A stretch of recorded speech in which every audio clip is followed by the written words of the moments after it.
পশ্চিমবঙ্গ শিল্পের শ্মশানভূমি বইপ্রকাশ বাঁকুড়ায় বইপ্রকাশ জিতেন্দ্র তিওয়ারির। বিজেপির রাজ্য মুখপাত্র জিতেন্দ্র তিওয়ারি আজ বাঁকুড়া জেলা পার্টি অফিসে একটি সাংবাদিক সম্মেলন করেন। ওই সাংবাদিক সম্মেলনে উপস্থিত ছিলেন বিজেপির বাঁকুড়া জেলা সভাপতি প্রসেনজিৎ চ্যাটার্জি। সাংবাদিক সম্মেলনে উপস্থিত ছিলেন জিতেন্দ্র তিওয়ারি রাজ্যের শাসক দল তৃণমূল কংগ্রেসের একাধিক দুর্নীতির বিরুদ্ধে অভিযোগ তুলে একটি বই প্রকাশ করল বিজেপি।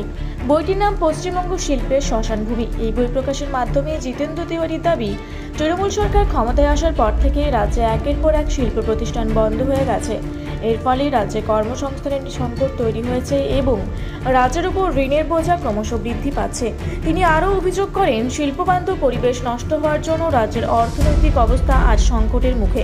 সাংবাদিক সম্মেলনে রাজ্যের একাধিক সমসাময়িক ইস্যুতেও শাসক দলের বিরুদ্ধে তীব্র আক্রমণ জানান বিজেপির রাজ্য মুখপাত্র। এ বিষয়ে রাজ্যের মন্ত্রী মানস ভূঁইয়া বিজেপির অভিযোগ উড়িয়ে দিয়ে বলেন, রাজ্য সরকার উন্নয়ন ও শিল্পায়নের পথেই এগোচ্ছে। বিজেপি উদ্দেশ্যপ্রণোদিতভাবে বিভ্রান্তিকর তথ্য তুলে ধরছে। বাঁকুড়া তো গ্রাম প্রধান জেলা, বাঁকুড়া মূলত গ্রাম প্রধান জেলা। তা বাঁকুড়ার মানুষ তো এর বিচার করবে গ্রামে কি উন্নয়ন হয়েছে। বালি থেকে অর্থ রোজগার, কয়লা থেকে অর্থ রোজগার, অসৎ পথে অর্থ রোজগার, চাকরি বিক্রি করে অর্থ রোজগার, অন্যান্য BDO office, SDO office, DM অফিসের বিভিন্ন যে উন্নয়নমূলক কাজ সেখান থেকে কাটমানি নিয়ে যদি অর্থ রোজগার, এটাকে যদি উন্নয়ন বলা হয় তাহলে নিশ্চয়ই বাংলা এগিয়েছে। আর প্রকৃত অর্থে উন্নয়ন বলতে যেটা বোঝায় সেটা যদি আমাদের বিবেচনার মধ্যে আনতে হয় তাহলে বাংলা এগোয়নি। তাহলে বাংলা যদি সত্যি এগিয়ে থাকতো তাহলে এই ঋণের বোঝা এলো কেন, তাহলে ঋণ নিতে হচ্ছে কেন?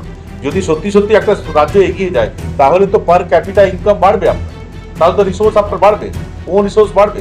ফিক্সড ক্যাপিটাল কি তৈরি হয়েছে আপনি বলুন না। যে এই বিভিন্ন জেলাতে, শুধু বাঁকুড়া না, বিভিন্ন জেলাতে সুপার স্পেশালিটি হসপিটাল বলে হসপিটাল তৈরি করা আছে। বিল্ডিং ছাড়া সুপার স্পেশালিটি হসপিটালে যে পরিকাঠামো যা যা থাকা উচিত, যেভাবে ডাক্তার থাকা উচিত, যেভাবে এক্সপার্ট থাকা উচিত, কেউ থাকছে কি? যে কোনো আপনি সুপার স্পেশালিটি হসপিটালে যান, সঙ্গে সঙ্গে 1 ঘন্টার মধ্যে, এক সিরিয়াস কেস হলো তাকে ক্যালকাটা কেন রেফার করে দেওয়া হচ্ছে, অন্যান্য প্রাইভেট ইয়েতে কেন রেফার করে দেওয়া হচ্ছে? ডিএমরা অফিসে বসে শুধুমাত্র টাকা খরচ করতে হবে বলে পুরো ভৌগোলিক অবস্থান বিবেচনা না করে একটা যেখানে খাস জমি আছে সেখানে একটা বিল্ডিং তৈরি করে দেওয়া কর্মতীর্থ। আচ্ছা বলুন, যেখানে জনবসতি নেই, একটা 10টা বেকার যুবক যুবতী, সে যদি নিজের অর্থের বাবা মায়ের কাছ থেকে 1 লক্ষ 2 লক্ষ 5 লক্ষ টাকা রোজগার করেছে, ব্যাংক থেকে কোথাও ঋণ নিয়ে থাকে, জনবসতি যেখানে নেই সেখানে আপনি একটা বিল্ডিং দিয়ে দেবেন, একটা রুম দিয়ে দিলেন, গিয়ে তোমার ক্যাপিটাল লাগিয়ে সেখানে ব্যবসা, কে যাবে? বিজেপি বাংলার জন্য পানীয় জলের টাকা বন্ধ করে রেখেছে 1 বছর। 24 আগস্ট থেকে বিজেপির নেতাদের উত্তর দিতে বলুন। বিজেপি গ্রামীণ রাস্তা, শহরের রাস্তার টাকা বন্ধ করে রেখেছে 4 বছর, দেয়নি।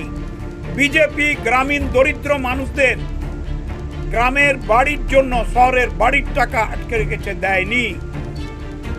ওরা কি কথা, 100 দিনের কাজ এখনো চালু করলো না। হাইকোর্ট, সুপ্রিম কোর্ট অর্ডার করা সত্ত্বেও ওদের দেখুন লজ্জারও লজ্জা আছে, ওদের লজ্জা নেই। বাঁকুড়া থেকে মানিক কর্মকারের রিপোর্ট, রূপসী বাংলা মিডিয়া।